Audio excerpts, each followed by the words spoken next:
Good day, ladies and gentlemen. Well, we finished our business last time, and this time we want move on to law.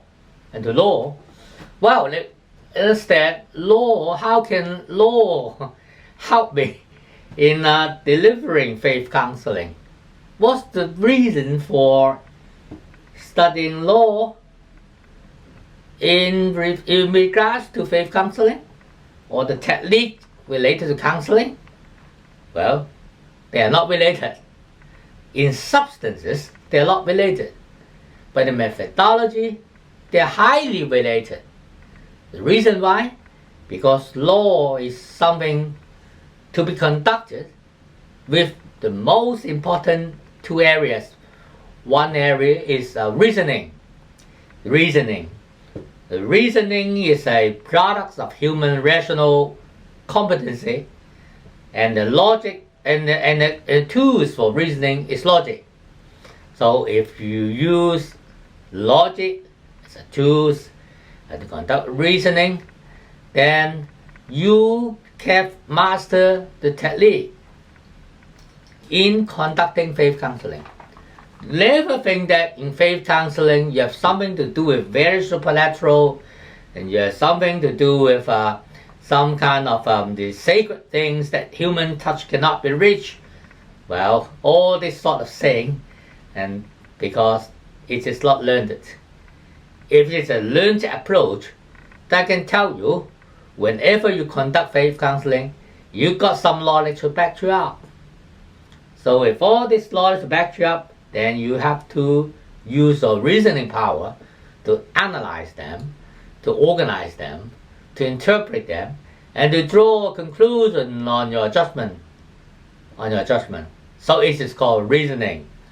So which subject deal with reasoning most can tell you is law. It's law.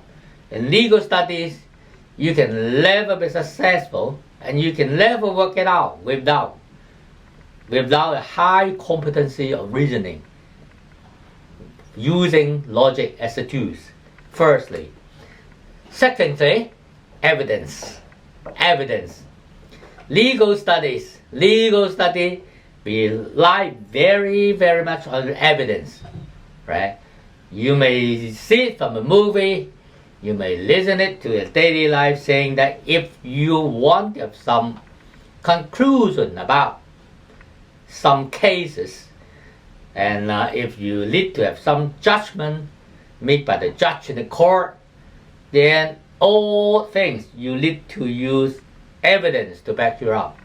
Evidence, right? Without evidence, how can you draw to the conclusion and give it to jury for judgment? So second is evidence.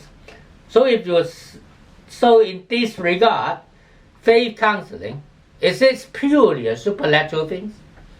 Impossible. Is it purely a kind of guesswork or even deception matters? Well, that is the moral issues that need not to be touched on. So if you want to do faith counseling better, and you want to do faith counseling in a good sense, then you have to bear in mind your evidence. Which evidence you have in backing up your saying? If you said it without any evidence, without any concrete matters, and then without any consolidated technique, then I'm afraid you are treating your clients. You are not doing faith counseling well. So this time, with these two important areas in mind, one is reasoning, second is evidence, I would like to introduce you another publication. It's a small book written by Professor Glanville Williams, and it is the required reading for dealing with law. I'm not saying that we are now going to read law, but we can through this book introduce you what logic is, what reasoning is, and what evidence is.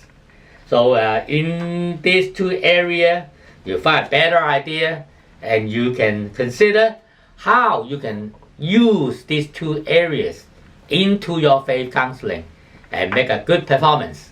All right. So this is the introduction to you, and then we may go from time to time referring back to reasoning and evidence in our later presentation. So thank you very much for watching, and I'll see you next time. Thank you.